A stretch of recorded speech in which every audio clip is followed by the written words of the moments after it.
तो स्वागत है सभी बच्चों का पैरामाउंट सीमेट के इस अमेजिंग से ऑनलाइन प्लेटफॉर्म पर। तो मैं दोस्तों आपका आनंद सर। तो जैसा कि आप स्क्रीन पर देख रहे हैं, आज आपका क्या है, एक शानदार सा टॉपिक दोस्तों स्टार्ट होने वाला है जिसका नाम है सीक्वेंसेस एंड सीरीज, है ना।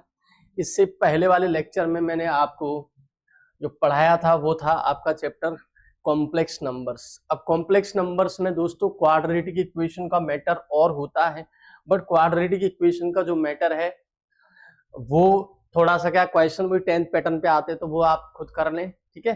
बाकी का IMUCT में ज्यादा उसके क्वेश्चन है भी नहीं, तो इसीलिए उसको फोकस ना करते हुए अब अपन इससे क्वेश्चन आपके दोस्तों आते हैं। तो आपका सीक्वेंसेज एंड सीरीज के दोस्तों 2 से 3 क्वेश्चन 100% आपके आएंगे, ये गारंटी है मेरी। और सीक्वेंसेज एंड सीरीज के इस शानदार लेक्चर को आप पूरा कंप्लीट देख लेंगे तो मेरा ख्याल ये है आप क्वेश्चन को आराम से सॉल्व कर लेंगे, है ना। हर पैटर्न के क्वेश्चन प्रैक्टिस होंगे दोस्तों होली के बाद, है ना। अभी अपन क्या कर रहे हैं, अभी अपन कोर्स को थोड़ा सा बाइंड अप करते हैं जल्दी जल्दी, फिर उसके बाद अपन स्टार्ट करेंगे क्या PYQs की अपनी क्या पूरी कंप्लीट सीरीज, ठीक है। तो स्टार्ट करते हैं आज का ये शानदार लेक्चर, है ना। अब एक और बात आपको जानकारी के लिए बता दूं कि सबसे पहले आप इस लेक्चर को आराम से पूरा ध्यान से कंसंट्रेट होके देखना पूरा लेक्चर, और देखना आपको सीक्वेंसेस एंड सीरीज के सारे कॉन्सेप्ट क्लियर दोस्तों हो जाएंगे, है ना।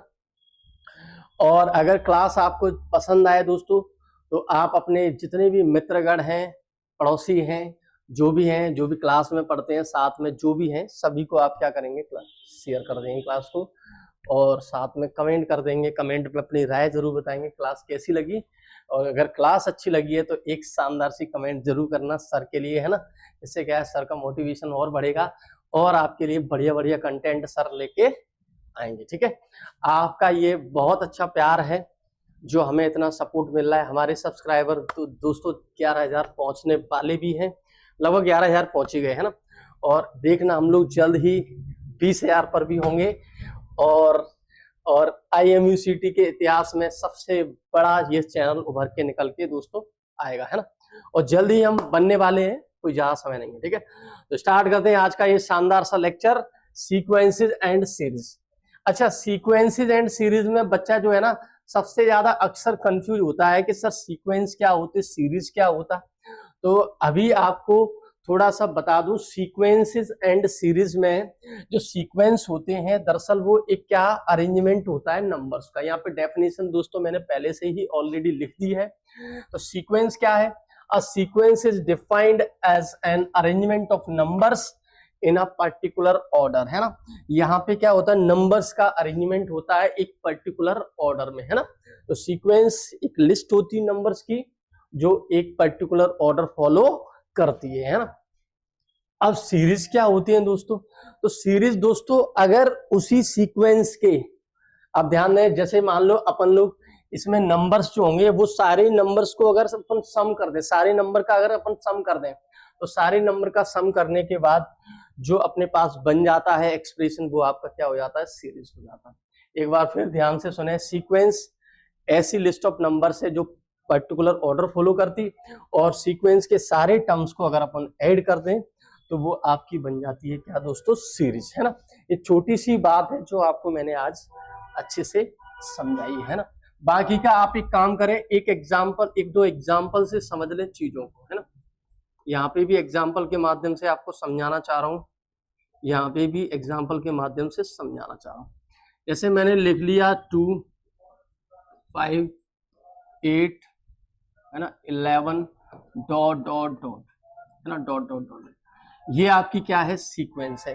क्यों सीक्वेंस है, क्योंकि ये एक पर्टिकुलर ऑर्डर फॉलो कर रही। क्यों कर रही, क्योंकि देखो 2 में 3 जुड़ेंगे, 5 में 3 जुड़ेंगे, 8 में 3 जुड़ेंगे, 11, है ना। तो ये आपका सीक्वेंस है, ये आपकी लिस्ट ऑफ नंबर्स है, ये पर्टिकुलर ऑर्डर दोस्तों फॉलो कर रही है ना। अच्छा, इसके बाद एक और मैं एग्जाम्पल ले लूं, जैसे मैं लिख लूं 4, 8, 16, 32। ये भी दोस्तों एक पर्टिकुलर ऑर्डर फॉलो कर रही है, पर्टिकुलर ऑर्डर दोस्तों फॉलो कर रही है। क्यों कर रही है पर्टिकुलर ऑर्डर? क्योंकि आप इसमें देखो 4 में 2 से मल्टीप्लाई करोगे 8, 8 में 2 से मल्टीप्लाई करोगे 16, 16 में 2 से मल्टीप्लाई करोगे 32, इस तरीके से है ना। पढ़ाते सभी टीचर हैं, लेकिन जो मेहनत के साथ पढ़ाते हैं वही एक्चुअल में शानदार टीचर होता है। तो आपको मैं यहाँ पे क्या कर रहा हूँ, मेहनत के साथ पढ़ा रहा हूँ, आपको चीजों को सिखाना चाह रहा हूँ, इस पर्पज से पढ़ा रहा हूँ। अब बहुत से टीचर क्या करते हैं, केवल पढ़ाते हैं और पढ़ाने में बस केवल बच्चों का ध्यान नहीं रखते, पढ़ाते चलते हैं, मस्त है पढ़ाने में। यहाँ पे हम बच्चों का ध्यान में रखते हुए काम कर रहे हैं ना। तो आप इन लेक्चर्स को आसानी से देखिए, समझिए, डेफिनेटली आप जो चीज सीखना चाह रहे हैं वो आप आसानी से सीख पाओगे, और रटने बटने का जो रट्टा है ना वो भी खत्म हो जाएगा बेटा ना। एक और देख लेते हैं, जैसे 1/2, 1/4 है ना, 1/6, 1/8, ये भी दोस्तों आपकी क्या है, एक क्या है आपकी, ये भी दोस्तों आपकी सीक्वेंस है ना। तो ये आपके दोस्तों सीक्वेंस हो गए। अच्छा, सीरीज में क्या करेंगे, अरे ये सीक्वेंस के जो टर्म्स है ना, ये सीक्वेंस के जो टर्म्स है, सीक्वेंस के जो टर्म्स है इनको आप क्या कर देंगे, जोड़ देंगे, तो आपका दोस्तों क्या बन जाएगा, सीरीज बन जाएगा। ये आपका बन गया दोस्तों प्यारा सा सीरीज है ना। इन्हीं सीक्वेंसेस के टर्म्स को हम क्या कर देंगे, सम कर देंगे, एडिशन कर देंगे, जोड़ देंगे सभी टर्म्स को, तो आपका क्या बन जाएगा दोस्तों, आपका बन जाएगा, क्या बन जाएगा, सीरीज बन जाएगा। आशा करता हूं ये लेक्चर आपको अच्छे से समझ में आ रहा होगा। क्लियर है भाइयों, इतनी बात समझ में आई। तो ये प्यारा सा चैप्टर है, ये चैप्टर बहुत ज्यादा शानदार है ना। अच्छे से इस चैप्टर को एंजॉय करिए बेटा। और एक बात सुन लो यहाँ ध्यान से, एक बार फिर से सुन लो कि सीक्वेंस जो है ना ऐसी लिस्ट है नंबर्स की, इन नंबर्स को हम लोग टर्म्स बोलेंगे। अब टर्म्स में ये जो है ना, ये जो है ना, ये जो है ना, ये इसको फर्स्ट टर्म, इसको सेकंड टर्म, इसको थर्ड टर्म, इसको फोर्थ टर्म रिप्रेजेंट करेंगे, T1, T2, T3, T4, ऐसे T1, T2, term 1, term 2, T मतलब टर्म 1, टर्म 2, टर्म 3, टर्म 4 है ना। ऐसे इसमें सारे टर्म्स का क्या है, सम है ना।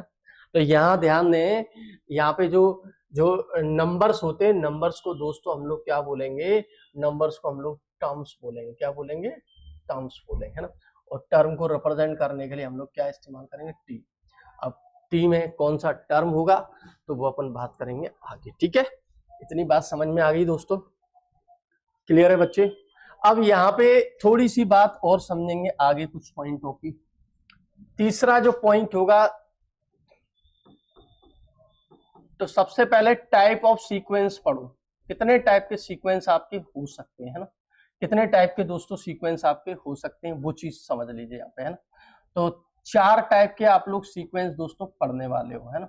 उनमें से मैं आपको केवल 3 सीक्वेंस पढ़ाऊंगा, चारों पढ़ा दूंगा, कोई दिक्कत वाली बात नहीं, पता नहीं कहाँ से क्वेश्चन दोस्तों आ जाए, है।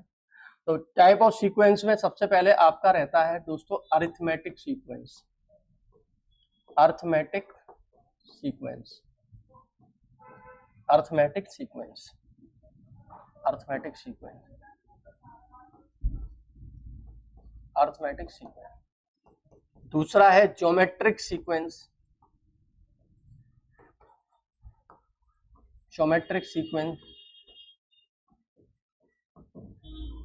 तीसरा है आपका harmonic sequence, harmonic sequence, harmonic sequence. और फोर्थ नंबर का आपका है कौन सा, fourth special sequence, special sequence. ये 4 तरह के आप लोग सीक्वेंस दोस्तों फेस करने वाले हो इस चैप्टर में, है ना। अब इन्हीं के आप लोग क्या देखोगे, आप चाहे तो अरिथमेटिक सीक्वेंस देखोगे, और सीक्वेंस के साथ साथ इन्हीं में अपन किसकी बात कर लेंगे, सीरीज की बात करेंगे, है ना। तो पहले अपन यहाँ पे तो देखो, सम में तो सबको पता है, सम में तो सब लोगों को पता है, सम में सब लोगों को पता है कि सम में क्या मतलब, कोई सीक्वेंस के टर्म्स को अगर अपन सम कर देते तो बन जाता है आपका क्या, सीरीज। लेकिन अपन को तो मेन टारगेट पहले सीक्वेंस पे काम करना होगा, सीक्वेंस पे काम करना आ गया तो सीरीज कुछ नहीं, पूरी सीरीज का, पूरे टर्म्सों का क्या करना पड़ता है दोस्तों, सम करना पड़ता है ना। तो यहाँ पे दोस्तों ध्यान से देखना, ध्यान से कुछ एग्जाम्पल समझाऊंगा, पहले चीजों को समझना। इसका एक प्यारा सा एग्जाम्पल लिखूंगा मैं जस्ट बगल में, इसका मैं लिखूंगा प्यारा सा एग्जाम्पल, है ना। इसका भी मैं प्यारा सा एक एग्जाम्पल दोस्तों लिख रहा हूं, और इसका भी एक प्यारा सा दोस्तों एग्जाम्पल लिख रहा हूं। ठीक है, जैसे मैंने मान लो एक प्यारा सा एग्जाम्पल ये लिखा 1 5 9 है ना, 13 है ना, 17। तो ये आपका अरिथमेटिक क्या है, सीक्वेंस है। इसको हम लोग आगे चल के एपी भी कहेंगे, लेकिन पहले अरिथमेटिक पढ़ो, है ना। अब इसमें बात कर लूं मैं, ज्योमेट्रिक सीक्वेंस कैसा होगा। तो ज्योमेट्रिक सीक्वेंस क्या होगा, ज्योमेट्रिक सीक्वेंस आपका जैसे कि मान लो आपका है, जैसे मान लो ये ले लिया मैंने 2 अभी लिख के आया, 2 4 है ना, 8 16 32, ये आपका हो जाता है। इस तरह का सीक्वेंस आपका अरिथमेटिक सीक्वेंस होगा। अच्छा, ज्योमेट्रिक कैसा होगा, तो जैसे 1/2 1/5 1/8 है ना, ये चीज। अच्छा, स्पेशल सीक्वेंस जैसे कि मान लो 1/6, या फिर ऐसा कर लो, स्पेशल है, कुछ भी हो सकता है। जैसे आपका 1 × 2 2 × 3, ये मल्टीप्लाई है ना, 3 × 4 4 × 5, इस तरह के सीक्वेंस है ना, ये आपके क्या है। ठीक है बेटा, क्लियर है। अब यहाँ ध्यान दें, यहाँ कैसे पहचानेंगे अरिथमेटिक सीक्वेंस है। तो अरिथमेटिक सीक्वेंस की खास क्वालिटी होती है, इसको मैं T1, इसको T2, इसको T3, इसको T4, इसको T5 कहूंगा। अब T2 में T1 को माइनस करोगे, T3 में T2 को माइनस करोगे, T4 में T3 को माइनस करोगे, T5 में T4 को माइनस करोगे, ऑलवेज सेम आएगा, हर केस में सेम आएगा, है ना। इसकी ज्योमेट्रिक सीक्वेंस की खास क्वालिटी होती है, 4 में 2 से डिवाइड दोगे, और 8 में 4 से डिवाइड दोगे, 16 में 8 से डिवाइड दोगे, 32 में, मतलब आगे वाले टर्म में पीछे वाला टर्म, आगे वाले टर्म में पीछे वाला टर्म का डिवाइड दोगे, तो डिवाइड हमेशा क्या आएगा, सेम आएगा, है ना। इसमें क्या होता है, ये जो होता है ना, ये इसी का रेसिप्रोकल होता है, ये इसी का दोस्तों रेसिप्रोकल होता, ये इसी का क्या होता दोस्तों, रेसिप्रोकल होता, ये एपी का रेसिप्रोकल सीरीज होता, रेसिप्रोकल सीक्वेंस होता है ना। हार्मोनिक जो सीक्वेंस है वो रेसिप्रोकल किसका होता, अरिथमेटिक सीक्वेंस का रेसिप्रोकल दोस्तों होता है। क्लियर है बच्चे, यहां ध्यान दो, इस वाले अरिथमेटिक सीक्वेंस का रेसिप्रोकल जो सीरीज बनाया है, रेसिप्रोकल जो सीक्वेंस बनाया है, वो आपका क्या है, हार्मोनिक सीक्वेंस है। स्पेशल में मतलब अपने पास इसमें कभी कभी एपी जीपी साथ में चलता है ना, जीपी एचपी साथ में चलता है, तो ये स्पेशल हो जाता है। तो ये आपके सीक्वेंस का मैटर दोस्तों, इस तरीके से हम लोग यहाँ पे बात कर रहे हैं ना सीक्वेंस की। अब यहाँ पे एक काम कर लूं मैं, सीक्वेंसेस के टर्म्स है ना, जैसे मान लो अपन यहाँ पे प्यारा सा एक एग्जांपल लिख रहे हैं।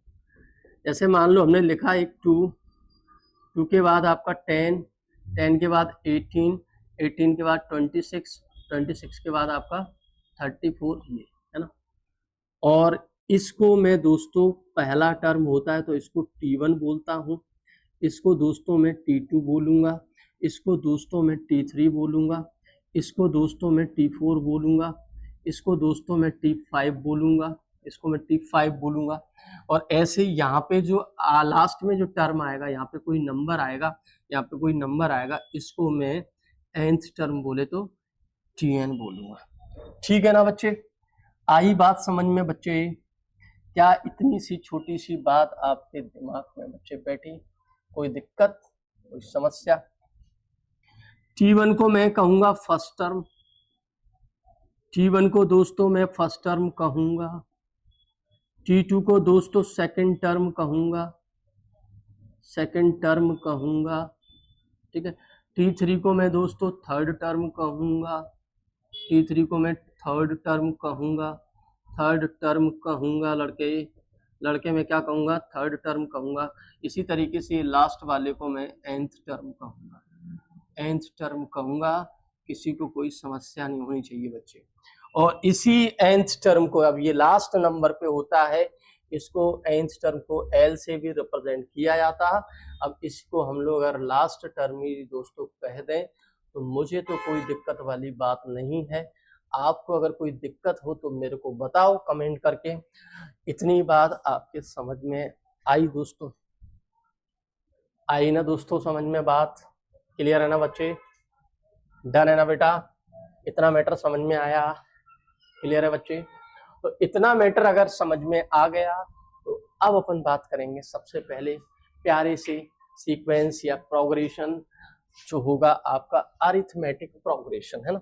तो अपना जो यहाँ पे जो पॉइंट स्टार्ट होगा दोस्तों, वो रहेगा पहले पॉइंट से स्टार्ट होगा, मतलब 4th नंबर का जो पॉइंट होगा वो सबसे पहले हम लोग बात करेंगे कौन से सीक्वेंस की बात करेंगे। यहाँ पे सबसे पहले हम लोग जो बात करेंगे वो बात करेंगे अरिथमेटिक प्रोग्रेशन।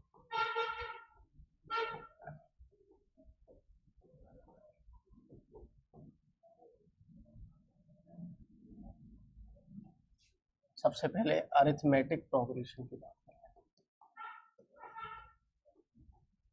प्रोग्रेशन भी वही चीज है, कंफ्यूज नहीं होना बेटा, है ना। तो प्रोग्रेशन, अरिथमेटिक प्रोग्रेशन को दोस्तों हम लोग एपी भी बोलते हैं। क्या बोलते हैं दोस्तों? एपी भी बोलते हैं, है ना। ऐसे ज्योमेट्रिक प्रोग्रेशन को दोस्तों हम लोग जीपी भी बोलते हैं। ऐसे हार्मोनिक प्रोग्रेशन को हम लोग क्या बोलते हैं?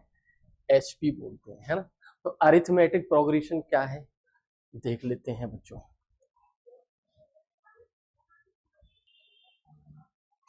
तो देखो बेटा, अरिथमेटिक प्रोग्रेशन दोस्तों क्या है, तो यहाँ पे लिखा है a sequence in which the a sequence. देखो अरिथमेटिक यहाँ पे प्रोग्रेशन लिखो, सीक्वेंस लिखो, थोड़ा सा अंतर रहता है, लेकिन प्रोग्रेशन सीक्वेंस लगभग एक ही चीज है, कंफ्यूज नहीं होना बेटा, है ना।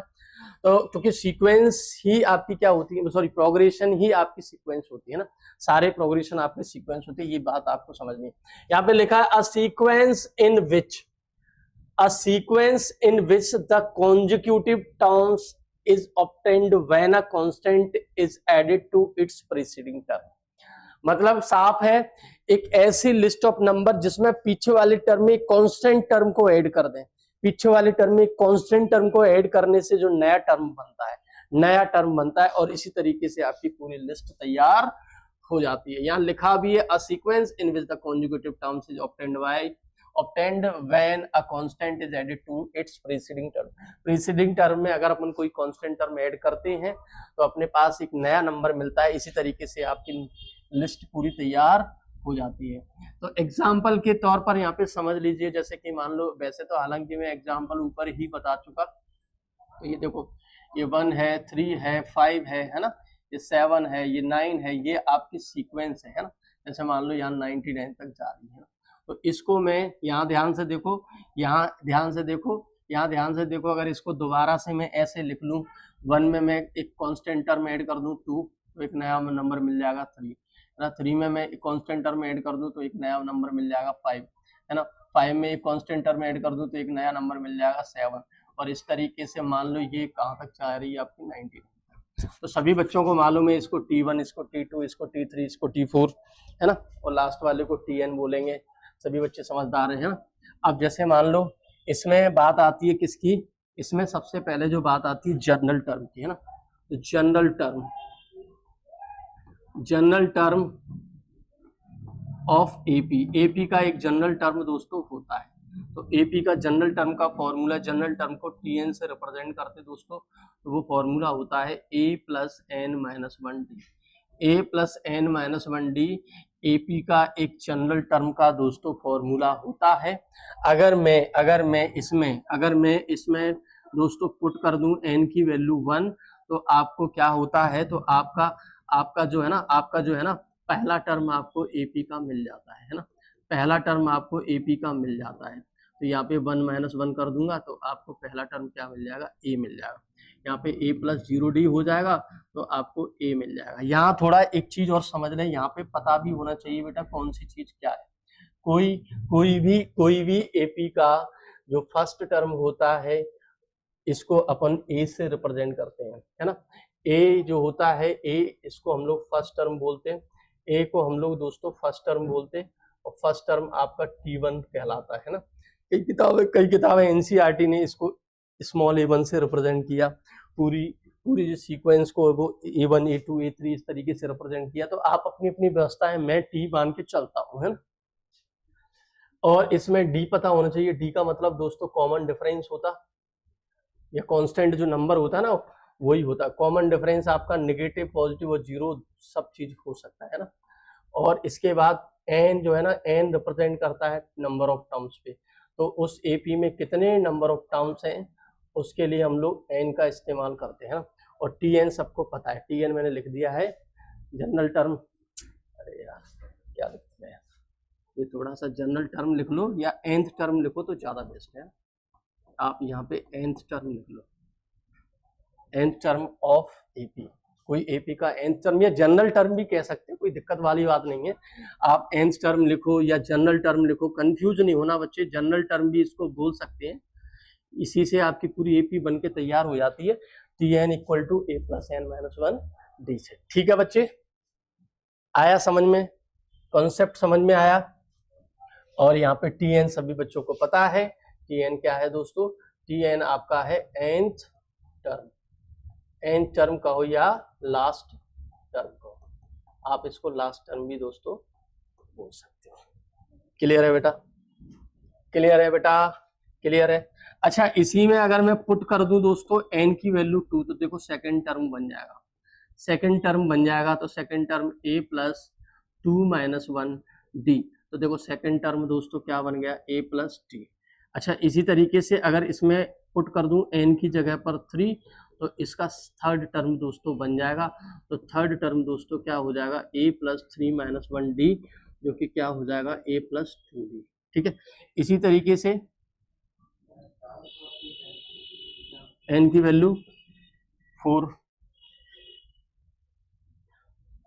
तो दोस्तों n की वैल्यू अगर अपन लोग 4 डाल देंगे बेटा, n की वैल्यू अगर 4 डाल देंगे तो T4 जो हो जाएगा दोस्तों a प्लस 4 माइनस 1 डी, है ना, तो हो जाता है आपका a प्लस 3d, है ना।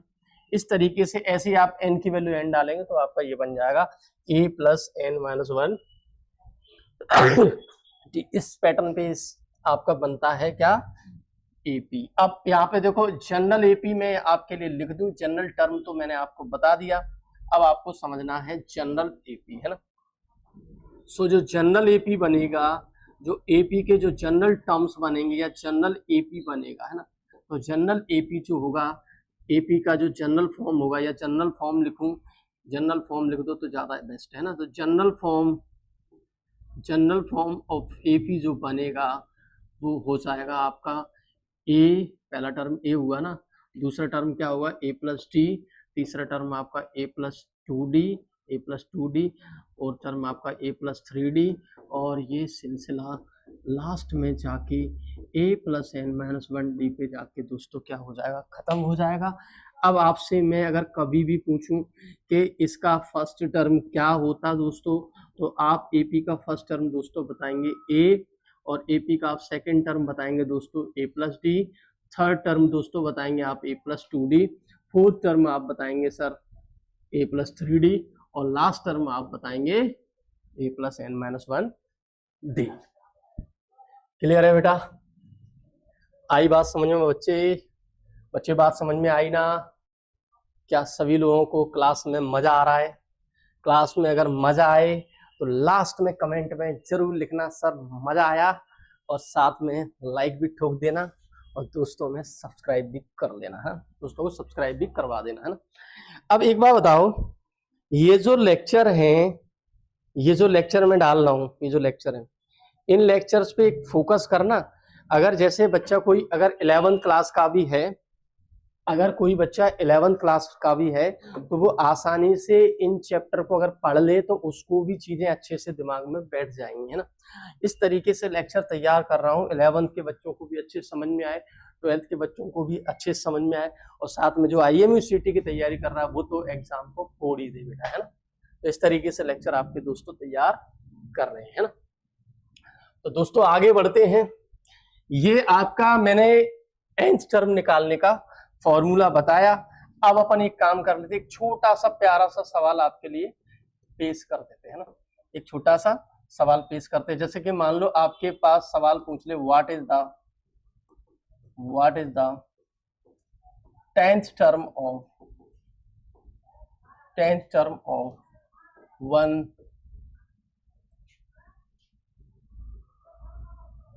Tenth term of given AP. कोई एपी दे रखी है, उसका 10th टर्म निकालना है, 1 है ना, 7/2 है ना।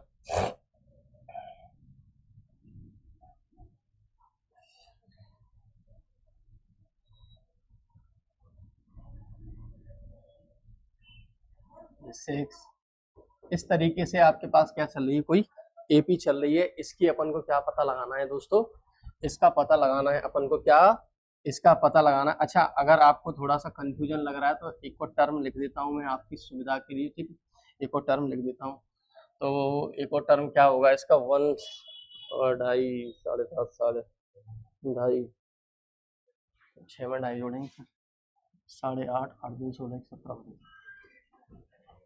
ठीक है। इस तरीके से ये आपका क्या चलेगा दोस्तों, सीक्वेंस चलने वाला है, इस तरीके से आपका ये एपी चलने वाला है। तो इसका दोस्तों आपको पता लगाना है, 10th टर्म पता लगाना है। अब आप कहेंगे सर हम कैसे मान लें ये आपका ईपी है, हम कैसे मान लें आपका ये दोस्तों एपी है।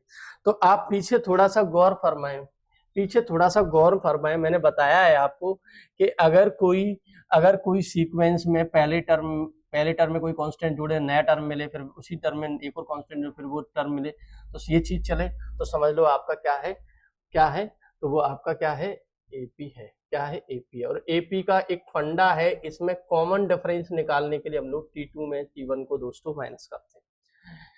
T2 में से T1 को अगर माइनस कर दें, या T3 में से T2 को माइनस कर दें, T3 में अगर T2 को माइनस कर दें, या अपन Tn में से मतलब nth टर्म में से उससे पहले वाले पीछे वाले टर्म को माइनस कर दें, तो दोस्तों आपका कॉमन डिफरेंस मिल जाता है।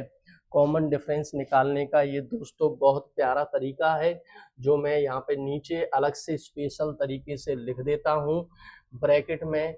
अगर आपको कॉमन डिफरेंस कोई भी एपी का अगर आपको कॉमन डिफरेंस निकालना हो तो T2 में T1 को माइनस कर दो, या कोई भी nth टर्म में उससे पहले वाले टर्म प्रीसीडिंग टर्म को क्या कर दो, माइनस कर दो, आपका दोस्तों कॉमन डिफरेंस मिल जाता है। ठीक है बेटा, क्लियर है बच्चे।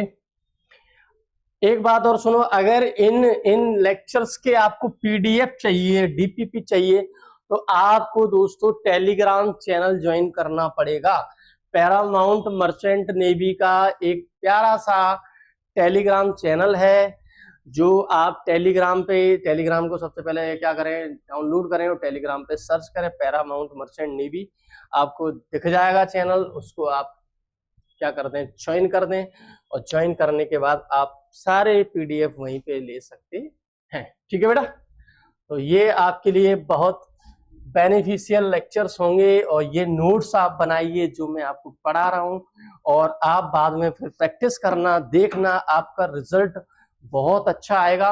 और इस प्लेटफॉर्म पे जितने भी बच्चे पढ़ रहे हैं, और देखना इसमें हजारों बच्चे जो पढ़ रहे हैं, उनकी रैंक देखना, सबसे ज्यादा इंडिया में सबसे ज्यादा सिलेक्शन दोस्तों इसी प्लेटफॉर्म से होंगे, ये मेरा गारंटी से दावा है।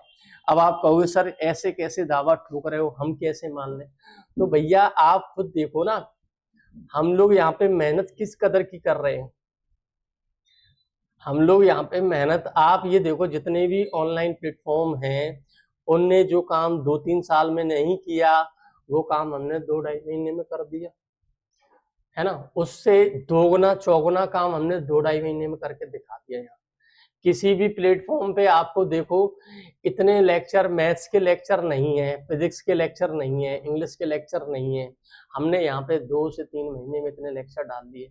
और इसके साथ साथ हमारा चैनल भी, सॉरी वो ऐप भी हो गया, और ऐप में कोर्स भी परचेज स्टार्ट हो गए। देखो दुनिया भर के बच्चे उसमें ऐप पे भी पढ़ रहे हैं, और ऐप की जो फीस है वो और प्लेटफॉर्म से हमारी फीस क्या है, सस्ती है दोस्त, है नहीं सस्ती कि नहीं। और हम जो वादा करते हैं, हम यहाँ पे देखो, हमने आपको वादा किया, हम यहाँ पे ऐप में 3 घंटे क्लास देंगे, और पिछले आपके 20 मैंने सॉरी ये जो ऐप को लॉन्च हुए मात्र 15-20 दिन हुए, और देखो रेगुलर आपकी 3 घंटे की क्लास चल रही है। समझ रहे बात को, किस कदर मेहनत की जा रही है।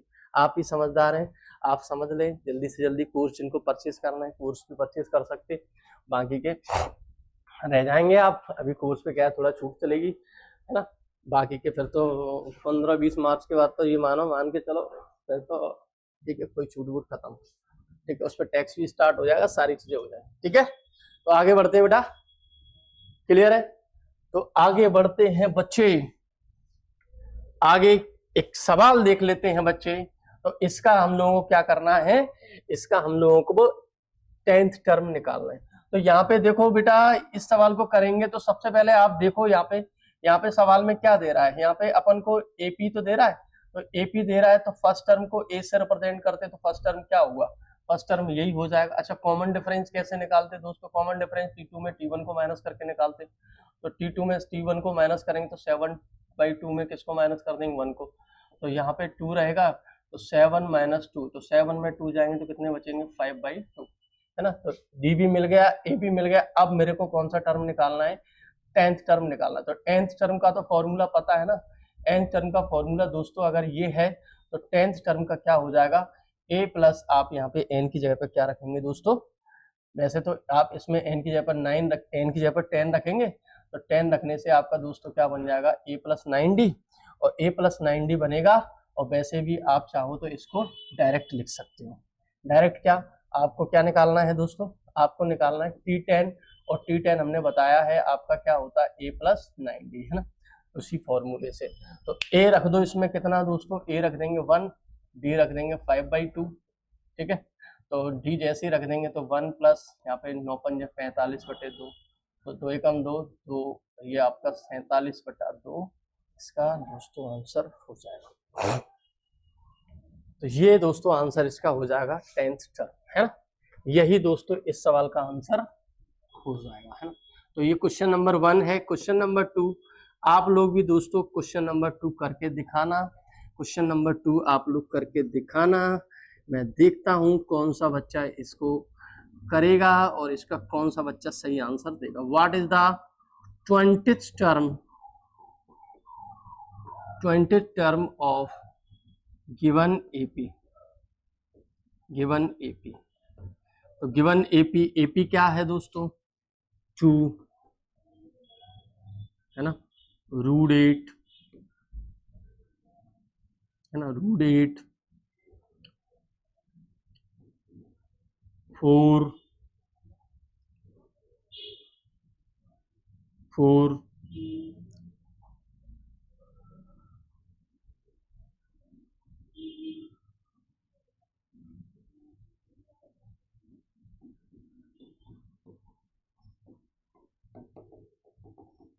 तो इसका निकालना आंसर बताना बेटा, इसका क्या होगा 20th टर्म, इसका 20th टर्म बेटा बताना, इसका आंसर क्या होगा।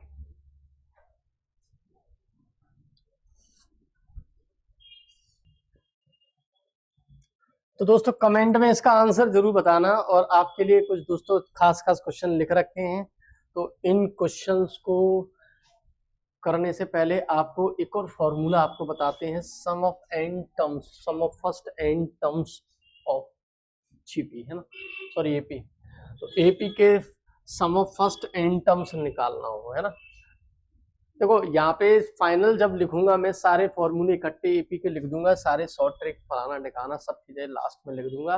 पहले आप बेसिक को समझें, पहले बेसिक चीज को अच्छे से समझें, क्योंकि मुझे नहीं मालूम है ना आप लोग कितना पढ़े हो, आपको कितना आता है। मेरा तो काम जीरो से उठाना होता है और लास्ट तक ले जाना होता है, बाकी का हम प्रैक्टिस तो आपको अच्छे से करवाएंगे। अभी एग्जाम्पल थोड़े थोड़े दे ही रहे हैं समझने के लिए, ठीक है। तो sum of first n terms of n AP को एसएन से तो दोस्तों रिप्रेजेंट करेंगे, तो इसका फॉर्मूला n/2 ब्रैकेट में 2a + n - 1d होता है, क्लास 10th में भी आपने पढ़ा होगा। इसी के साथ साथ इस फॉर्मूले को अगर ऐसे भी लिख दूं तो तुम्हें कोई दिक्कत वाली बात नहीं होनी चाहिए। n/2 ब्रैकेट में a + l भी लिख दो ना, तो भी कोई समस्या वाली बात नहीं, चीज एक ही है। दोनों केस में आप सवाल को सॉल्व कर सकते हैं, इससे भी कर लो चाहे इससे कर लो। बट यहाँ ध्यान दें, यहाँ पे अपन को फर्स्ट टर्म और लास्ट टर्म पता होनी चाहिए। एल मतलब है, एल का मतलब होता है, एल का मतलब लास्ट टर्म, है ना, एल का मतलब लास्ट टर्म, है ना। यहाँ पे छोटी छोटी बातें भी आप समझ लो, इसमें पता होना चाहिए कौन सी चीज क्या है। ए आपको बिल्कुल बताने की जरूरत नहीं है, फिर भी आपको लिख देता हूँ। ए आपका फर्स्ट टर्म है ना, जिसको T1 भी बोलते हैं दोस्तों। डी सबको पता है कॉमन डिफरेंस है, डी सबको पता है कॉमन डिफरेंस है, डी क्या है दोस्तों, कॉमन डिफरेंस है ना। अच्छा एक ए हो गया, डी हो गया, एन सबको पता है टोटल नंबर ऑफ टर्म्स, जितने भी टर्म्स होंगे वो total number of terms represent करेंगे एन से, तो टोटल नंबर ऑफ टर्म्स होगा एन, ठीक है। और इसके साथ साथ सबको पता है यहाँ पे क्या, एल पता है, एल आपका लास्ट टर्म या nth टर्म भी बोल सकते हो इनको, है ना। इसको आप nth टर्म कहो या tn कहो, एक ही बात है। और इसके साथ साथ Sn भी थोड़ा पता होना चाहिए। Sn जो रिप्रेजेंट करेगा sum of first n terms, sum of first n terms को रिप्रेजेंट करेगा कौन, n टर्म, n, Sn कौन रिप्रेजेंट करेगा, Sn। Tn रिप्रेजेंट करता है nth टर्म को, और Sn रिप्रेजेंट करता है दोस्तों किसको, Sn किसको रिप्रेजेंट करता है, Sn जो रिप्रेजेंट करता है वो सम ऑफ फर्स्ट n टर्म्स को। क्लियर है बच्चों, क्लियर है ना बेटा, क्लियर है, कोई दिक्कत बेटा, कोई समस्या? यहाँ पे मैं एक काम और कर रहा हूं, दो फॉर्मूले और आपके लिए लिख रहा हूं, वो चीजें भी समझ लेना बेटा।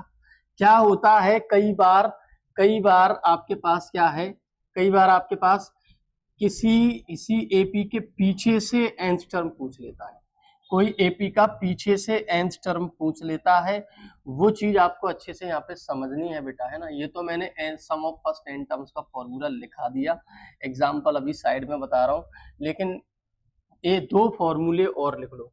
अभी मैंने बताया था, मैंने बताया Tn का फॉर्मूला, मैंने क्या बताया दोस्तों, Tn का formula a plus n minus 1d बताया, लेकिन ये फॉर्मूला किसका है, n टर्म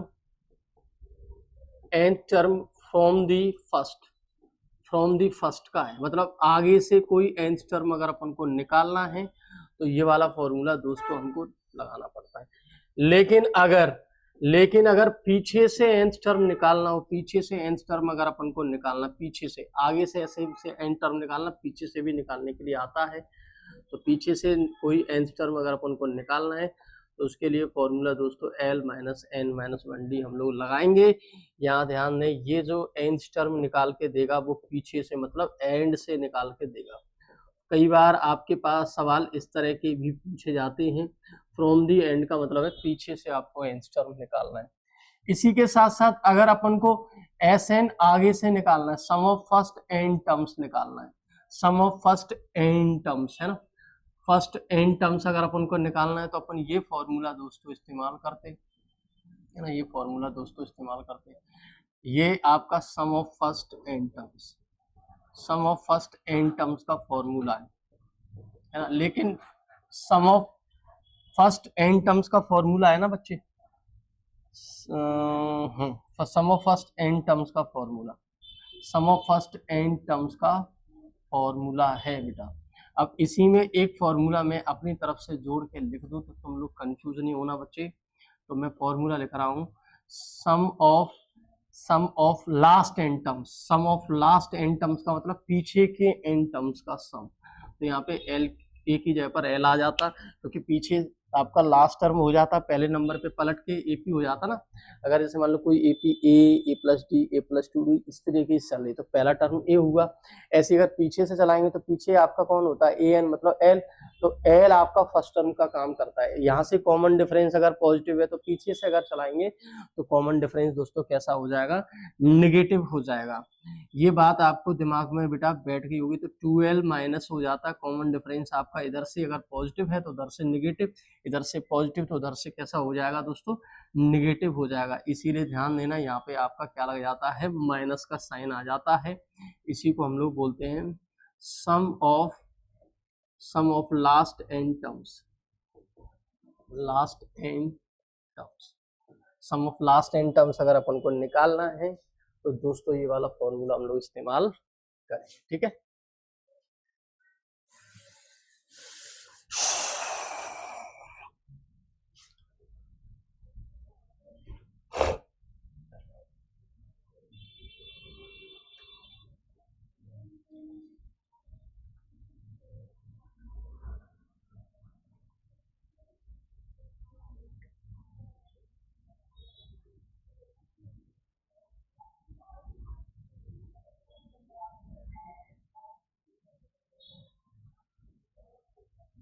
तो एक प्यारा क्वेश्चन है, इसको दोस्तों सॉल्व कर लेते हैं, इसको दोस्तों सॉल्व कर लेते हैं। बहुत प्यारा क्वेश्चन है, क्वेश्चन को अच्छे से समझना, क्वेश्चन के गोल को समझना। क्वेश्चन दोस्तों क्या कह रहा है, क्वेश्चन कह रहा है what is the sum of numbers lying sorry, what is the sum of numbers, what is the sum of numbers, sum of numbers lying between, what is the sum of numbers lying between 107 and 253, मतलब 107 और 253 के जो बीच में है उन numbers का हमको क्या करना है, सम करना है, लेकिन वो नंबर होने चाहिए विच आर डिविजिबल बाई 5, जो 5 से क्या होने चाहिए दोस्तों, डिविजिबल होने चाहिए, है ना। तो क्वेश्चन के अकॉर्डिंग जो लिस्ट बनेगी, आप ये बताओ 107 और 253 मतलब 107 और 253 के बीच वाले 5 के डिविजिबल नंबर, तो 107 से बड़ा वाला जो पहला नंबर कौन होगा, 110, फिर कौन होगा 115, क्वेश्चन के अकॉर्डिंग यही तो चलेगा, और लास्ट वाला जो नंबर हो जाएगा 250, मतलब यहाँ से यहाँ तक का हमको क्या करना है दोस्तों, सम करना है ना। और यहाँ से यहाँ तक का दोस्तों अगर हमको सम करना है तो एक छोटी सी बात आपको समझ में आ रही होगी, इसको tn कहूँ मुझे कोई दिक्कत वाली बात, a आपको पता चल रहा होगा 110 होगा, d t2 में t1 को माइनस करने से मिल जाता है, तो d आपका 5 हो जाएगा, और tn आपको दोस्तों पता है 250, और 250 है तो a plus N minus 1d का फॉर्मूला सबको मालूम है, tn की जगह पर हम लोग लिख सकते हैं, है ना। तो a की जगह पर दोस्तों 110 रखेंगे, n से हाथ नहीं लगाएंगे, d की जगह पर 5 रखेंगे, 250 हो गए। इस 110 को उधर भेजेंगे भाई साहब को, 110 भाई साहब को उधर भेजेंगे तो ये माइनस के हो जाएंगे, तो 250 में 110 जाएंगे 140, और 5 से कटेंगे, है ना, 28 पंजे 140, तो n माइनस 1 इक्वल टू 28, और n की वैल्यू यहाँ से दोस्तों बन जाएगी कितनी, 29। n की वैल्यू हमने क्यों निकाली है, क्योंकि मुझे सम ऑफ n टर्म्स चाहिए, मुझे क्या चाहिए, सम ऑफ n टर्म्स चाहिए, और सम मुझे कितना मिल गया है, ये मिल गया। अच्छा एक फॉर्मूला बताया है आपको, Sn का फॉर्मूला मैंने क्या बताया, ये बताया जब लास्ट टर्म अपन को पता हो, तो मुझे तो 29 टर्म्स का सम चाहिए, क्योंकि यहाँ से यहाँ तक आपके 29 टर्म्स हैं, वो सारे नंबर का हमको क्या चाहिए दोस्तों, सम चाहिए, है ना। तो n आपका 29 है, तो 29/2, a आपका पता है 110 है, और ये आपका, ये देखो ये दोस्तों आपका l हो जाएगा, ये दोस्तों आपका क्या हो जाएगा दोस्तों, a हो जाएगा, तो a और l दोनों को हम लोग भाइयों पुट कर देंगे, a और l दोनों को पुट जैसे ही करेंगे तो 110 प्लस 250 ये पुट कर दिया, तो आप 29/2 इंटू इन दोनों को जोड़ेंगे तो कितने आ जाएंगे, 360, ये कट गया आपका 180, और यहाँ पे आप 0, 18 9 162, कितना 18 9 162, और 16 18 2 या 36 52 52 20, ये आपका दोस्तों आंसर होता है, ठीक है, ये दोस्तों आपका आंसर हो जाएगा। क्लियर है बच्चों, आया क्वेश्चन समझ में बच्चे, क्वेश्चन समझ में आया बेटा, क्वेश्चन समझ में आया बेटा, क्लियर है ना बेटा, कोई दिक्कत कोई परेशानी। तो अगला क्वेश्चन देख लेते हैं, बहुत प्यारा क्वेश्चन है बेटा, इस सवाल को भी सॉल्व कर लेते हैं। इस सवाल को सॉल्व करने का सबसे बढ़िया रास्ता आपका होगा क्या, आप नंबर्स को अज्यूम कर लें, जैसे कि मान लो आप यहाँ पे नंबर क्या मान लें, 1 2 3 4 5 मान लेना, है ना, और 1 2 3 4 5 मानोगे, 1 2 3 4 5 6, उससे सवाल आपका आसानी से हो जाएगा, उससे भी कर सकते हो, बाकी का मैं जो करा रहा हूँ उससे समझ लो, है ना। तो यहाँ पे अपने पास A B C D E और F, ये सारे नंबर किस में है दोस्तों, AP में है, तो इसको मैं अगर T1 कहूँ, इसको मैं T2 कहूँ, इसको T3 कहूँ, मुझे कोई दिक्कत वाली बात नहीं है, इसको T4 कहूँ, इसको T5 कहूँ, और इसको T6 कहूँ, मुझे कोई दिक्कत वाली बात नहीं है। मुझे किसकी वैल्यू निकालनी, E माइनस की वैल्यू निकालनी, तो E कौन सा टर्म है दोस्तों, E कौन सा टर्म है, AP का E आपका 5 टर्म है, मतलब 5th टर्म है, C कौन है, T3 है ना। तो सबको पता है, आप जानते हैं अगर AP का अगर फर्स्ट टर्म कैपिटल ही मान लो, कॉमन डिफरेंस क्या मान लो, कैपिटल D मान लो, तो आप समझदार हैं, T5 की जगह पर आप लोग क्या लिखेंगे, A प्लस 4D लिखेंगे कि नहीं लिखेंगे, हमने बताया ना आपको, T1 क्या बताया था A, T2 क्या बताया था A प्लस D, T3 आपको क्या बताया था A प्लस 2D, है ना। इसको T3 को क्या लिखेंगे आप, A प्लस 2D, है ना। ये आप जैसे इसको खोलेंगे तो आपके पास क्या मिलेगा, माइनस A माइनस 2D, है ना। A से A दोस्तों कट गया, तो 4D में 2D जाएंगे तो आपके 2D बचेंगे, और D सभी बच्चों को पता है, D आप यहाँ पे आप चाहो तो डी की जगह पर क्या कर सकते, ये 2D आया, क्या आया दोस्तों, 2D आया।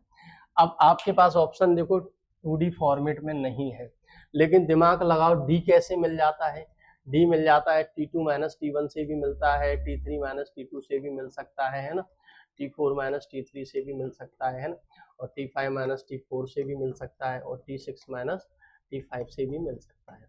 तो देखो कहीं है, कहीं है, देखो दो तो आया डी। अब डी आप देखो यहाँ पे क्या है, सी माइनस ए, यहाँ पे डी माइनस सी है, तो सी कौन है, T3 माइनस T1, तो यहाँ हो नहीं सकता। तो यहाँ पे जो बनेगा जो आंसर दोस्तों, इसके हिसाब से 2 और ब्रैकेट में ध्यान से देखो डी माइनस सी को, ये तो वैसे भी होने वाला नहीं क्योंकि 2 और डी है, 2 फॉर्मेट में आंसर होगा। अब 2 के बाद अब दिमाग लगाइए, सी माइनस ए हो नहीं पाएगा, क्यों, क्योंकि सी आपका क्या होगा दोस्तों, ये T3 है, ये आपका T1 है ना, ये आपका क्या है T4 है, ये आपका T3 है ना, ये आपका T5 है, ये T6 है, ये आपका T4 है, और ये आपका क्या है दोस्तों, ये तो वैसे ही आंसर नहीं है।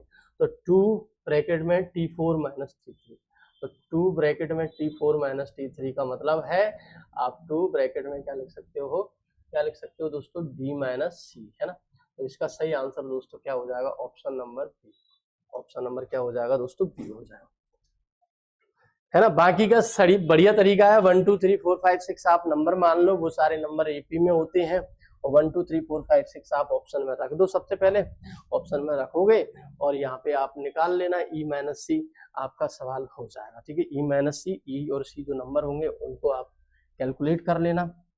आप चाहो तो इसको देखो मैं आपको करके भी दिखा देता हूँ, आप लोग सोचोगे कि सर वो भी बता देते मेरा क्वेश्चन और अच्छे से समझ में आ जाता, देखो कैसे, तो उसको भी आपको समझा देता हूँ जो बच्चे थोड़े से नहीं समझ पाए हैं बात को।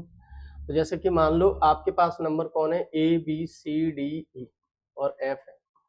A को मैं क्या मान लूँ 1, B को मैं मान लूँ 2, C को मैं मान लूँ 3, D को मैं मान लूँ 4 और E को मैं मान लूँ 5 और F को मान लूँ मैं क्या 6, ठीक है। अपन को E माइनस सी चाहिए, तो E माइनस सी का मतलब E कौन है, ये देखो ये सारे नंबर आपके AP में तो हैं, कन्फर्म है AP में तो हैं। अब E माइनस सी निकालना, E कौन है 5, C कौन है 3, 5 में 3 जाएंगे कितने बचेंगे दोस्तों 2, है ना, 5 में 3 जाएंगे दोस्तों कितने बचेंगे 2। अब पहला ऑप्शन आपका क्या है, पहला ऑप्शन है 2 ब्रैकेट में C माइनस सी, तो 2 ब्रैकेट में C कितना है दोस्तों 3 है और A कितना है 1 है, तो 2 दूनी 4 हो जाएगा जो कि गलत ऑप्शन हो जाएगा। दूसरा ऑप्शन क्या है 2 ब्रैकेट में D माइनस सी, 2 D कितना है बेटा 4 है, ये कितना 3 है, तो 4 यहाँ पे 2 आ जाएगा, ये ऑप्शन सही है। इधर आपका तीसरा ऑप्शन F माइनस डी, तो F कितना है दोस्तों, F आपका 6 है, D कितना है दोस्तों, D कितना है दोस्तों, D आपने 4 अज्यूम किया तो यहाँ भी दोस्तों 4 आएगा जो कि गलत हो जाएगा। और लास्ट जो ऑप्शन है वो D माइनस सी है, तो D कितना है बेटा, D कितना है 4 और C कितना है दोस्तों 3 है, तो 4 में 3 जाएंगे 1, ये भी ऑप्शन गलत, ऑप्शन नंबर बी आपका करेक्ट आंसर हो जाएगा, ठीक है। ऑप्शन नंबर बी आपका करेक्ट आंसर हो जाएगा। तो बहुत अच्छा क्वेश्चन है ये, क्वेश्चन जो मैंने उठाया है वो एनडीए में आया हुआ क्वेश्चन है ना, ये छोटा सा क्वेश्चन मैंने एनडीए का रखा है।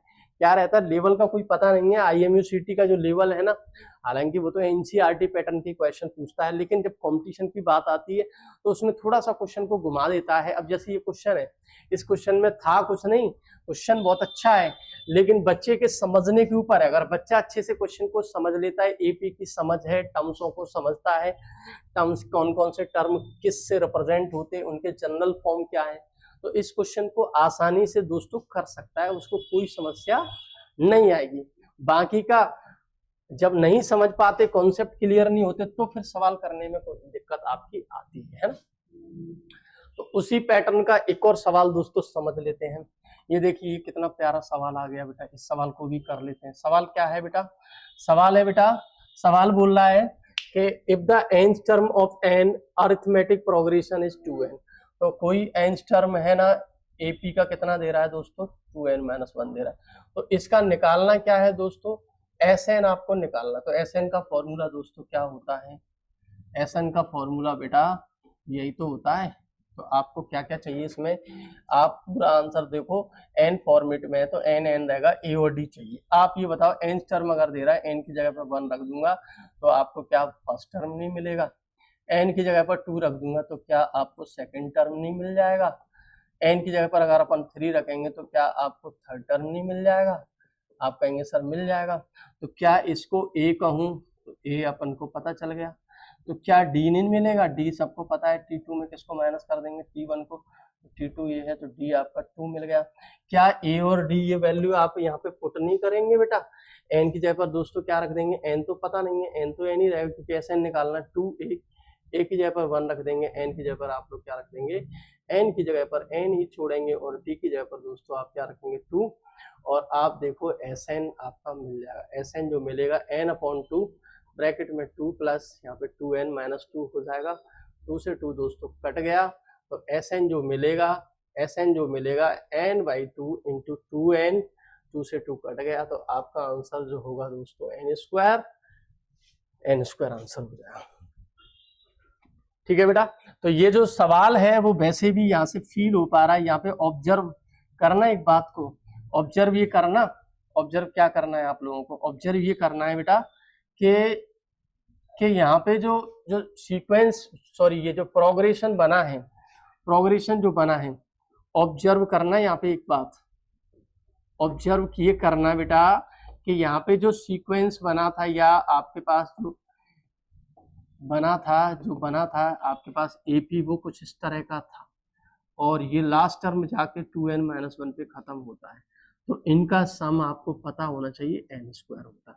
इसी तरीके से अगर आप इवन नंबर लेते हैं, इवन नंबर का अगर अपन कर रहे हैं सीक्वेंस का सम तो n नंबर है तो उसका फॉर्मूला दोस्तों क्या होता है? n ब्रैकेट में n+1 होता।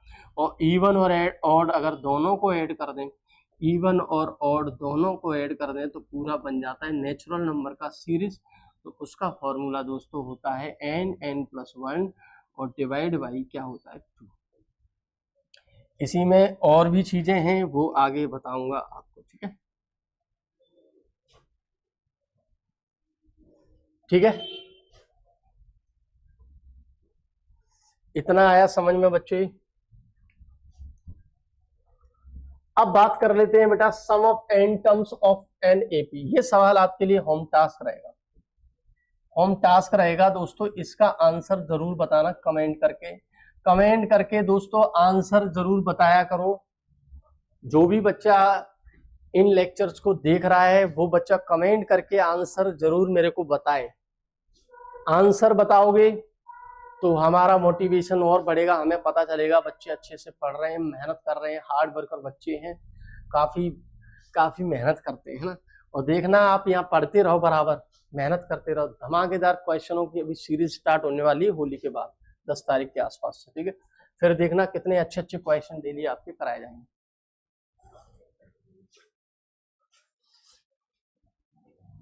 इसके बाद देखो बेटा ये क्वेश्चन हम थोड़ा सा करा देते हैं आपके लिए, है ना। तो इस क्वेश्चन को कैसे करेंगे? देखो इस क्वेश्चन में सवाल ये बोल रहा है किस टर्म आपका दे रहा है क्या Q और किस टर्म आपको क्या दे रहा है P, है ना। तो अपन को कौन सा टर्म निकालना है? अपन को R टर्म निकालना है। तो R टर्म का फॉर्मूला क्या होगा दोस्तों? A+R-1D। तो A चाहिए, R चाहिए, बट यहाँ पे थोड़ा सा बता दूं, इस तरह का कोई भी सवाल आ जाए तो इसका आंसर दोस्तों ये होता है, ये बेसिक सा रिजल्ट है।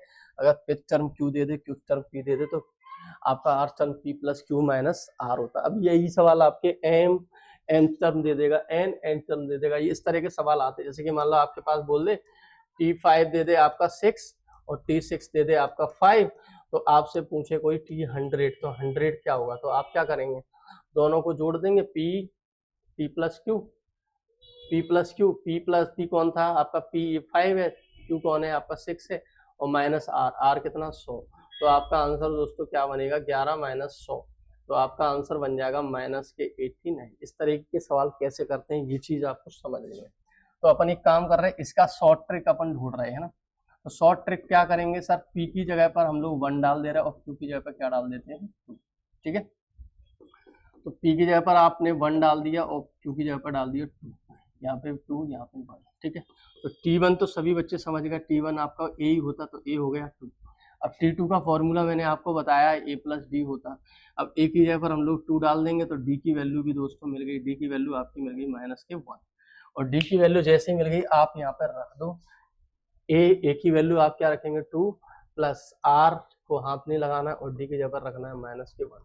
तो यहाँ पे हो जाएगा 2 माइनस आर प्लस 1। तो आपका आंसर बना है दोस्तों 3 माइनस आर। अब 3 माइनस आर अपन को ऑप्शन में दोस्तों चेक करना पड़ेगा कौन से ऑप्शन में 3 माइनस आर आ रहा है। तो पहला ऑप्शन देख लेते हैं, P plus Q minus R है दोस्तों। तो पी कितना अपन ने माना है, पी अपन ने 1 माना है, यहाँ पे 2 और यहाँ पे आर। तो यहाँ पे पहला ऑप्शन, सॉरी पहला प्लस है, पहले ऑप्शन में क्या है प्लस है, तो 3 प्लस आर हो जाएगा, जो कि ऑप्शन गलत है, अपना आंसर ये है ना। दूसरा ऑप्शन क्या है, P plus Q minus R, तो 1 प्लस 2 माइनस आर, तो यहाँ पे हो जाएगा दोस्तों 3 माइनस आर, ये सही ऑप्शन। बाकी के ऑप्शन भी चेक कर लेते हैं, P plus R minus Q. तो पी कितना है दोस्तों, पी आपका 1 है, आर तो आर ही रहेगा, क्यू आपका 2 है, तो यहाँ पे आर माइनस 1 आएगा, जो कि गलत हो जाएगा। और लास्ट ऑप्शन आपका है P minus Q minus R. तो पी आपका 1 है, ये आपका 2 है, ये आपका आर है, तो माइनस के 1 माइनस आर, जो कि गलत। सही आंसर कौन होगा दोस्तों, ऑप्शन नंबर बी। इस तरह के सवाल आप ऐसे ही करेंगे और इस तरह के सवाल अक्सर पेपर में टकराए हैं, एनडीए में, IMUCT में। तो ये थोड़ा सा ध्यान दें। अभी जो मैंने पिछले जो 2 सवाल कराए हैं ना, ये वाला सवाल और ये वाला सवाल एग्जाम में कई बार आ चुके हैं, मोस्ट इंपोर्टेंट सवाल है। ये जो सवाल मैंने कराए हैं ये बहुत ज्यादा इंपोर्टेंट सवाल हैं और इस सवाल का कमेंट में जरूर आंसर बताना है। और ये दोनों सवाल आपके 10th स्टैंडर्ड के हैं ना, और ये भी सवाल आपने जो CBSE वाले बच्चे होंगे 10th में पढ़ रखे होंगे, AP में, है ना। तो AP आपका वैसे भी चैप्टर 10th का है बेटा, है ना, ठीक है। तो ये सारे सवाल आप अच्छे से लगाना दोस्तों, ठीक है।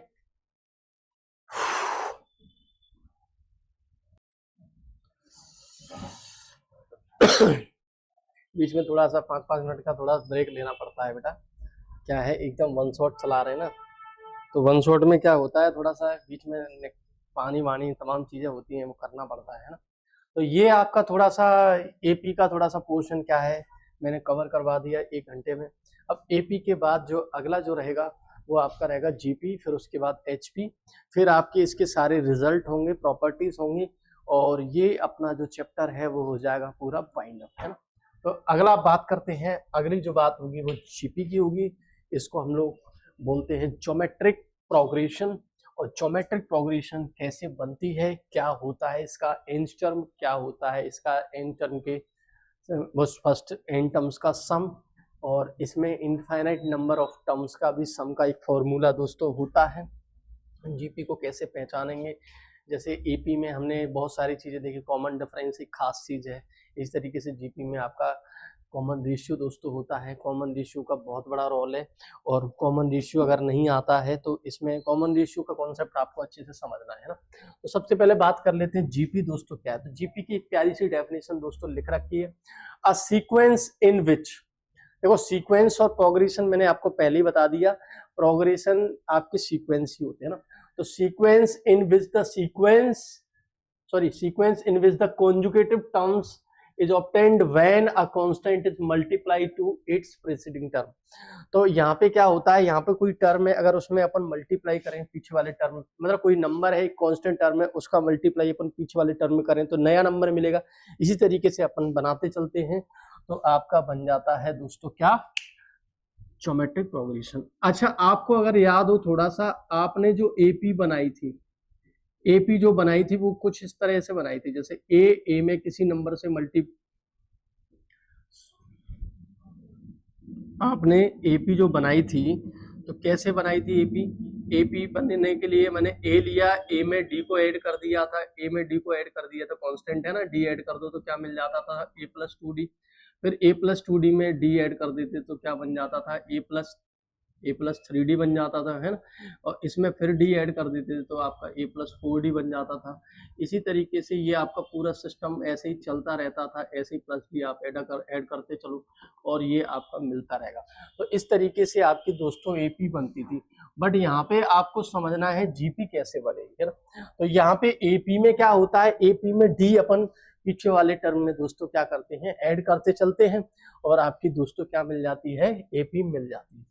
GP निकालने के लिए क्या करना पड़ता है, GP निकालने के लिए आपको, जैसे कि मान लो यहाँ पे एक नंबर लो A में मल्टीप्लाई कर दो D से, सॉरी अरे यार D से कहां से करेंगे R से मल्टीप्लाई कर दो, ए में आर से मल्टीप्लाई कर दो तो ए आर हो जाएगा, फिर आप आर से मल्टीप्लाई करोगे, आप देखो ए एक नंबर लो, एक नंबर ए ले लिया, उसमें मल्टीप्लाई कर दिया आर से, तो आपका मिलेगा ए आर, और ए आर में आपने मल्टीप्लाई कर दिया आर से तो मिल जाएगा ए आर स्क्वायर, और ए आर स्क्वायर में आपने आर से मल्टीप्लाई कर दिया तो ए आर क्यूब। इस तरीके से आप इसका देख सकते हैं जनरल फॉर्म, है ना।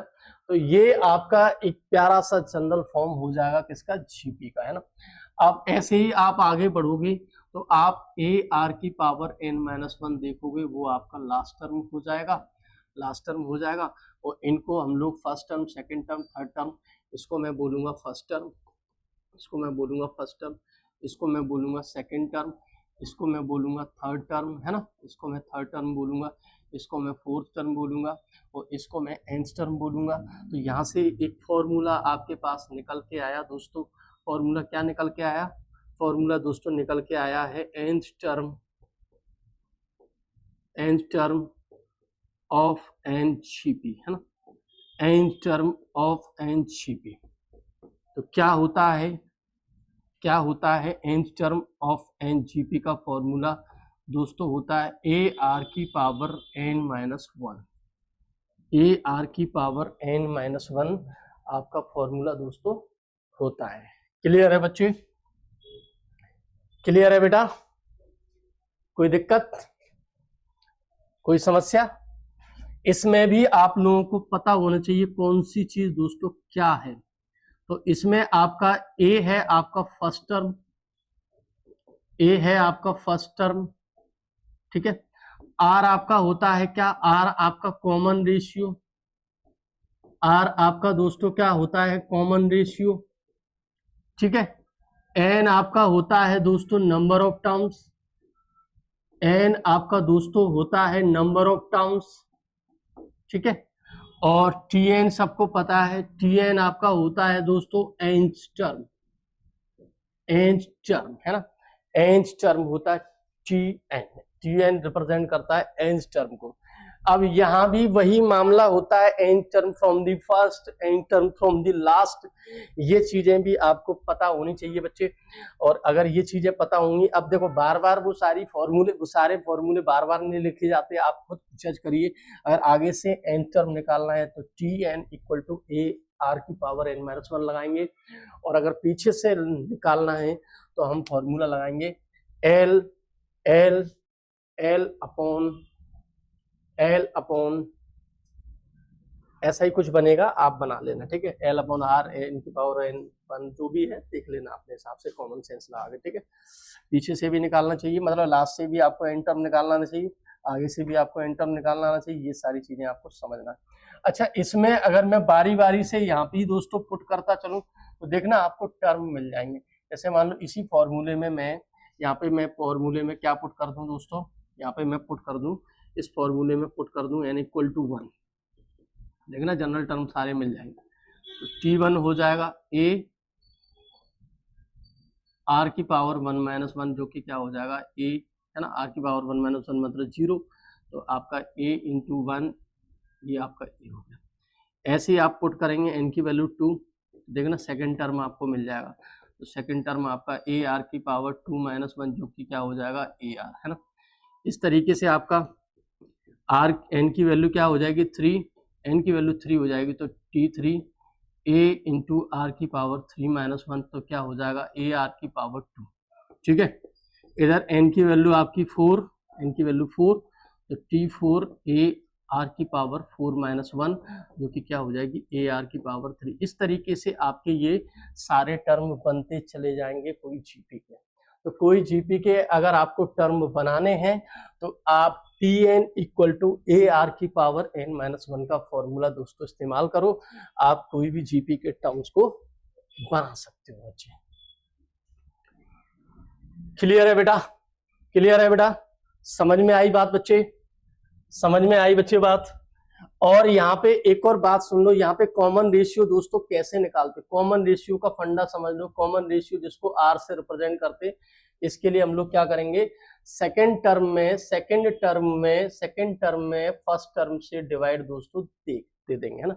सेकंड टर्म में फर्स्ट टर्म को डिवाइड दें, या सेकंड टर्म में फर्स्ट टर्म को डिवाइड दें, या क्या करेंगे हम लोग यहाँ पे nth टर्म से मतलब tn में उससे पहले वाले टर्म मतलब n-1 से डिवाइड भी दे दें तो भी आपको दोस्तों कॉमन रेशियो मिल जाता है, ठीक है बेटा। तो इस तरीके से हम लोग क्या करेंगे, इस तरीके से हम लोग कोई जीपी का nth टर्म निकाल लेंगे, ठीक है बेटा, क्लियर है। कोई पंगा है, कोई पंगा अगर हो जाए, आनंद सर के होते हुए पंगा हो जाए, आनंद सर के होते हुए मैथ समझ में नहीं आए, ऐसा पॉसिबल ही नहीं है बेटा। मैथ आपको समझ में आएगा, आप पूरा लेक्चर अच्छे से देखिए, अच्छे से मेहनत करिए बेटा, है ना, ठीक है, क्लियर है बेटा। तो ये इतना मैटर आपने अच्छे से समझ लिया और कुछ क्वेश्चन प्रैक्टिस कर लेते हैं बेटा आगे कुछ जीपी के, है ना।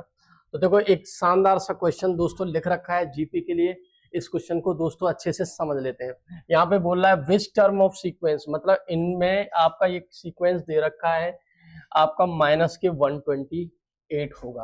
अब आपको थोड़ा सा समझ में आना चाहिए सीक्वेंस कौन सा है, एपी है, जीपी है, एचपी है या स्पेशल है ना।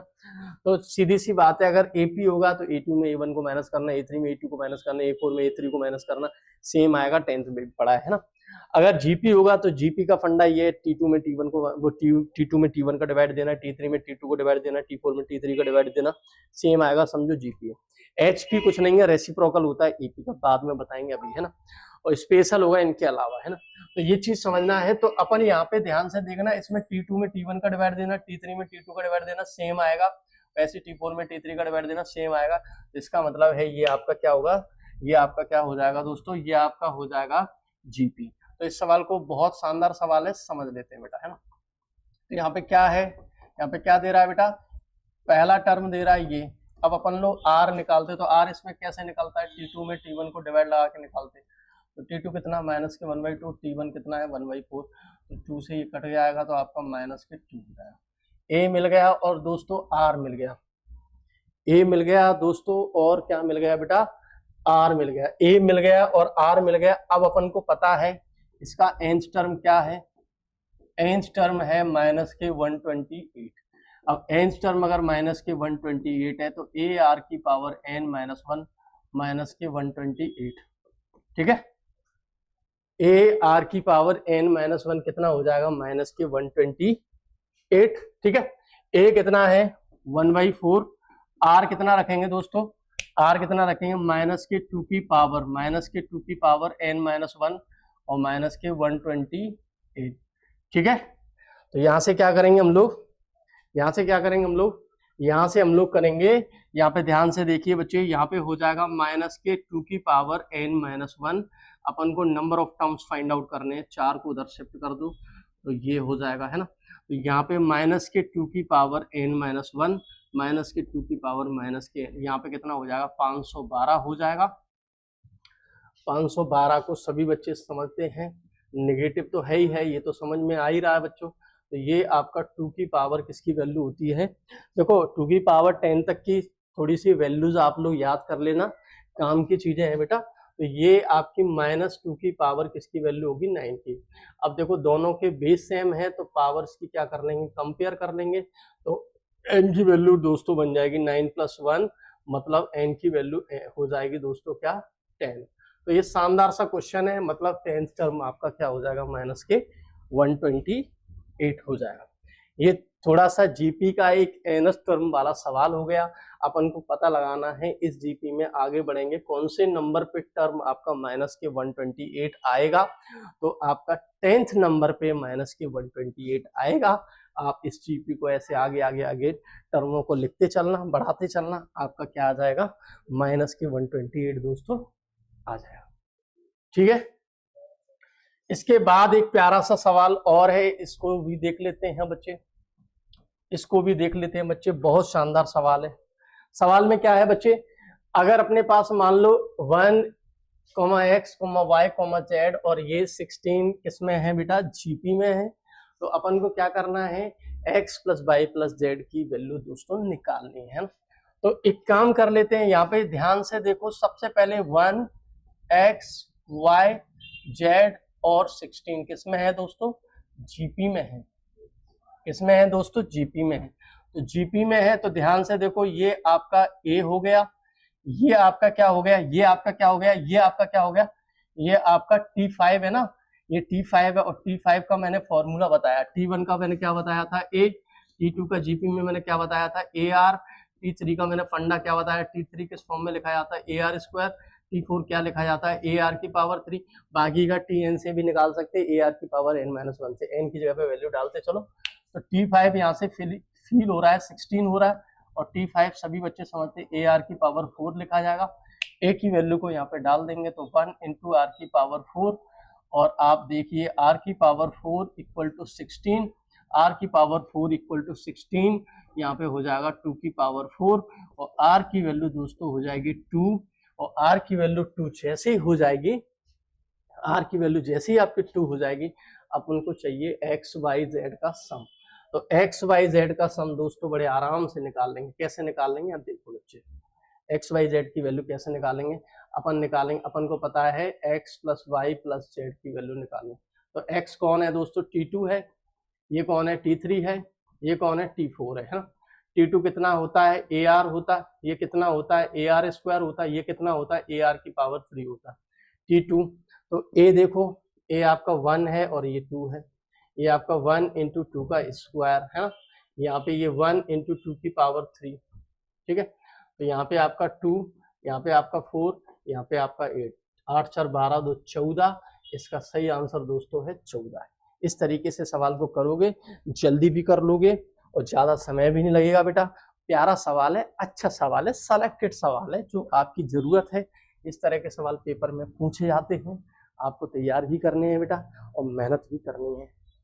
इसके बाद एक और फॉर्मूला आपके लिए तैयार है, क्योंकि शुरुआत में ही मैंने आपको पहले ही बताया था कि यहाँ पे आपका सीक्वेंसेस भी चल रहा है और सीरीज भी चल रही है।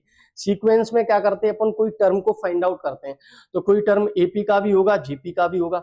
अब सीरीज मतलब पूरे सीक्वेंस के टर्म्स का क्या करना है? सीक्वेंस के टर्म्स का क्या करना है? सम करना है। तो सम करने के लिए हम लोग क्या करते हैं? हम फॉर्मूला लगाते हैं। एपी के लिए फॉर्मूला लिखाया था, जीपी के लिए और लिखा रहे हैं। तो जीपी के लिए सम ऑफ फर्स्ट एन टर्म्स का फॉर्मूला दोस्तों ये है। आप इन दोनों में से कोई भी फॉर्मूला कभी भी इस्तेमाल कर सकते हो, बट अगर आर की वैल्यू ग्रेटर देन 1 है तो ये लगाएंगे, लेस देन 1 है ये लगाएंगे। बाकी का साइन को आगे पीछे करके भी अरेंज कर सकते हो, कोई भी फॉर्मूला आप याद कर लो। और बाकी का सम ऑफ इनफाइनाइट, कई बार क्या होता है, आर की वैल्यू अगर मॉडुलस आर की वैल्यू अगर लेस देन 1 है, जीरो केस पे देखो, जीरो अगर है, सॉरी आर की वैल्यू अगर 1 है, देखो आर की वैल्यू 1 पे यहाँ पे क्या हो जाएगा? नीचे इनफाइनाइट हो जाएगा, 1 - 1, इसीलिए आर इक्वल टू 1 पे कोई जीपी में फॉर्मूला नहीं है, है ना।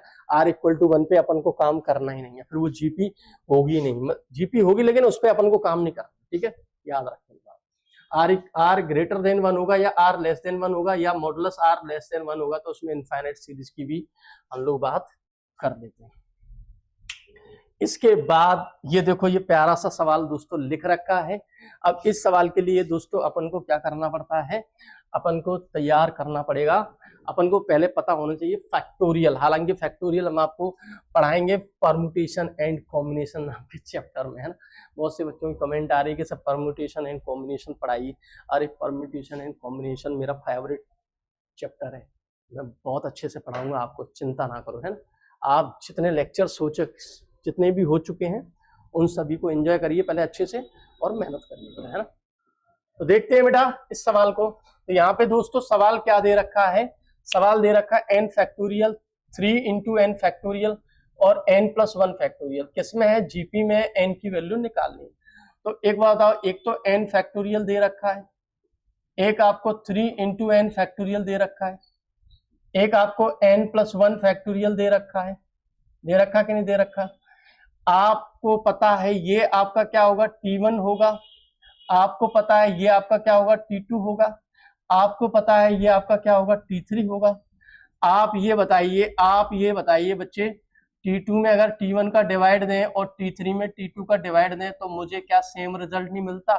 क्योंकि मैंने आपको बताया था कॉमन रेशियो T2 में T1 को डिवाइड देने से भी आ जाता है, T3 में T2 को डिवाइड देने से भी आ जाता है, और TN में बेटा Tn में Tn-1 को डिवाइड देने से भी आ जाता है। इसी तरीके से आपका जो कॉमन डिफरेंस की अगर बात कर लूँ तो कॉमन डिफरेंस भी दोस्तों AP में T2 में से T1 को माइनस करने से भी आ जाता है, T3 में T2 को माइनस करने से भी आ जाता है और T4 में T3 को माइनस करने से भी आ जाता है। ये थोड़ा सा ध्यान दें बच्चे, है ना? क्लियर है? क्लियर है? कोई प्रॉब्लम बच्चे? क्लियर है ना बेटा? T2 अपॉन T1, तो T2 कितना है बेटा? T2 यहाँ पे है 3 इंटू n फैक्टोरियल और T1 दोस्तों कितना है n फैक्टोरियल और यहाँ पे T3 कितना है n+1 फैक्टोरियल। थोड़ा सा फैक्टोरियल की अगर नॉलेज हो तो ये सवाल करना बड़ा आसान काम है, अपन को n की वैल्यू दोस्तों निकालनी है ना। तो बड़ा आसान सा सवाल है, कुछ नहीं है, सवाल बहुत प्यारा है, अच्छा सवाल है ना, ऐसे सवाल पेपर में पूछ सकता है ना। अब अपन क्या करेंगे, n फैक्टोरियल से n फैक्टोरियल काटेंगे तो यहाँ तो दोस्तों 3 बचा और n+1 फैक्टोरियल को हम n क्या लिख सकते हैं दोस्तों, हम लोग लिख सकते हैं n+1 और इंटू n फैक्टोरियल लिख सकते हैं। n+1 में एक कम होगा तो n फैक्टोरियल पे अपन जाके क्या कर देंगे, छोड़ देंगे, है ना। यहाँ से ये दोनों कट गए बेटा, तो यहाँ पे आपका 3 3 9 हो जाएगा, तो 9 = n+1, 9 = n+1, तो मतलब n की वैल्यू क्या हो जाएगी दोस्तों, 8 हो जाएगी और n की वैल्यू 8 हो जाएगी, तो इसका सही आंसर दोस्तों क्या हो जाएगा, 8 हो जाएगा। ठीक है बेटा, आया समझ में बच्चे सवाल? थोड़ा सा फैक्टोरियल का खेल है, यहाँ थोड़ा सा फैक्टोरियल बता दूं। n फैक्टोरियल का एक फॉर्मूला होता है n, n-1, n-2, n-2 और डॉट डॉट डॉट डॉट आपका 3 × 2 × 1, ये n फैक्टोरियल का दोस्तों फॉर्मूला होता है।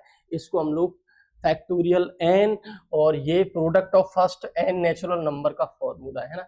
इसी तरीके से अगर n+1 फैक्टोरियल का बनाएंगे तो n+1 में एक कम होगा तो n, और फिर एक कम होगा तो n-1 और फिर एक और कम होगा n-2 और इस तरीके से ये सीरीज आपकी 3 × 2 × 1 पे चली जाएगी। हाँ, अब आप समझदार हैं, n+1 और ये यहाँ से यहाँ तक की पूरी सीरीज n फैक्टोरियल है, तो यहाँ पे n फैक्टोरियल रख देंगे, वही मैंने यहाँ पे किया था और आपका दोस्तों आंसर आ गया। क्लियर है बेटा? आई बात समझ में? आई समझ में? तो ये आज मैंने आपको एपी और जीपी के फुल कॉन्सेप्ट आपको बताए और उनसे रिलेटेड लगभग 10 क्वेश्चन आपको कराए और 10 क्वेश्चन बहुत मजेदार क्वेश्चन है बेटा। इन क्वेश्चन को जरूर आप बार बार रिवाइज करना और इनसे रिलेटेड क्वेश्चन भी दोस्तों प्रैक्टिस करना। अब आज का सेशन यहीं पे खत्म करेंगे। अगले लेक्चर में हम लोग आपको एचपी बताएंगे, उनकी प्रॉपर्टीज बताएंगे, एएम, जीएम, एचएमजी सारी चीजें आपको बताएंगे अगले लेक्चर में, क्योंकि वहां से भी क्वेश्चन आपके बने हैं। तो आज का लेक्चर दोस्तों यहीं पे खत्म करेंगे और जिन बच्चों ने अभी तक इस चैनल को सब्सक्राइब नहीं किया है तो आप सबसे पहले इस चैनल को सब्सक्राइब कर लें और सब्सक्राइब करने के बाद बेटा आप एक काम और करें, पैरामाउंट मर्चेंट नेवी का एक टेलीग्राम ग्रुप और बना रखा है, टेलीग्राम ग्रुप को भी बेटा ज्वाइन कर लें। और टेलीग्राम ग्रुप को ज्वाइन करना इसलिए जरूरी है क्योंकि जितने भी पीडीएफ हैं और जितने भी आपके जो लेक्चर पढ़ाए जा रहे हैं उनके नोट्स बनाने के लिए टेलीग्राम चैनल का यूज करें बेटा, मेहनत करें, अच्छे से पढ़ाई करें, माँ बाप का नाम रोशन करें, माँ बाप आपकी उम्मीद है ना, तो उनकी उम्मीदों पे बेटा क्या करेंगे, खरा उतरेंगे अपन लोग, है ना। और इसके साथ साथ जिन बच्चों को कोर्स भी अगर परचेस करना है तो इसका ऐप भी है, पैरामाउंट मर्चेंट नेवी का ऐप है बेटा, पैरामाउंट मर्चेंट नेवी का ऐप है, उस ऐप को डाउनलोड कर लें, प्ले स्टोर पे आपको मिल जाएगा। डाउनलोड करने के बाद कोर्स को आप क्या कर सकते हैं, परचेस कर सकते हैं। ठीक है, 3 घंटे की आपकी डेली क्लास चल रही है, 3 आवर्स की क्लास रेगुलर चल रही है उस पर, और इसका टारगेट बैच भी दोस्तों जल्द ही चालू होने वाला है। ठीक है, तो टारगेट बैच आपका चालू होगा 10 मार्च के आसपास। तो आज के लिए इतना रखते हैं, तो take care, all the best, tata bye bye, जय हिंद दोस्तों।